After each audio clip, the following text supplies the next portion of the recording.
Imagine being 65 years old, broke, and rejected 1,009 times, yet refusing to give up. Sounds impossible, right? Well, that's exactly what Colonel Harland Sanders did. Today, KFC is one of the biggest fast food chains on the planet, serving millions of customers in over 150 countries. But before the billion-dollar empire, before the red and white buckets, and before the finger-licking good slogan, it all started with one man, one secret recipe, and an unstoppable dream. This isn't just the story of fried chicken. This is the legend of Colonel Sanders, a man who faced failure, rejection, and heartbreak, but refused to quit. The journey of KFC starts in 1890 in a small town called Henryville, Indiana. Harland David Sanders was born into a life of struggle.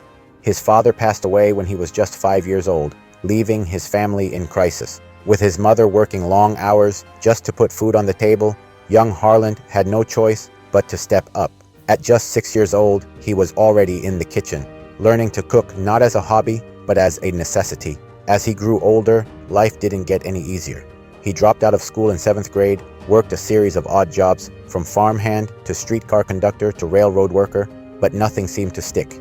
He even tried law school, but got kicked out after fighting with a client. By his 40s, Sanders had lived through more failures than most people experience in a lifetime, but fate had something bigger in store.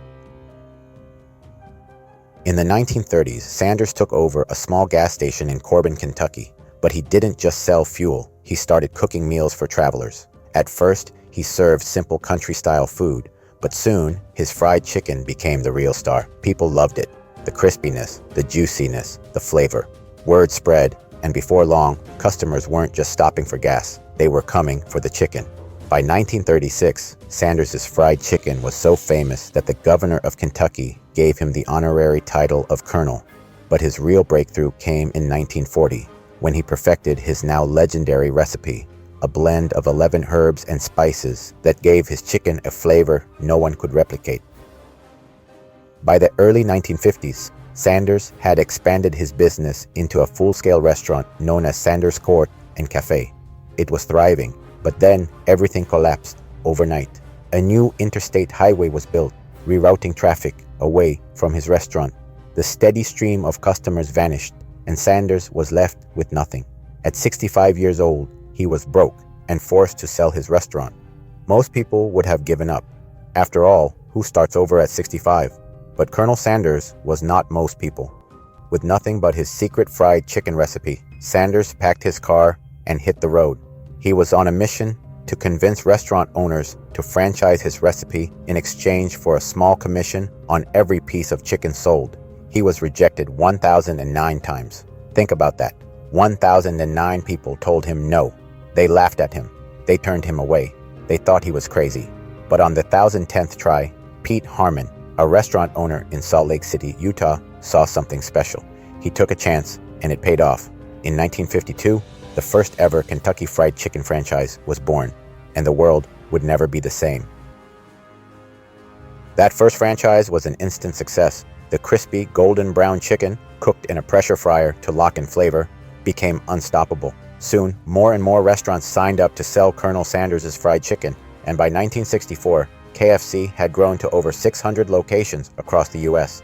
At 73 years old, Sanders finally achieved the success he'd spent a lifetime chasing. That year, he sold KFC for $2 million, which would be $19 million today. But even after selling the company, he stayed on as the face of the brand, appearing in commercials and ensuring his chicken remained finger-licking good. Under new ownership, KFC began expanding internationally. Soon, locations were popping up in Canada, the UK, Japan, and beyond. The iconic KFC bucket was introduced, and the brand's catchy slogan, "It's finger-licking good," became world famous. By the time Colonel Sanders passed away in 1980, KFC had become a fast food giant, operating in dozens of countries. Today, there are over 27,000 KFC locations in more than 150 countries, serving millions of customers every single day. Colonel Sanders' story is proof that it's never too late to chase your dreams.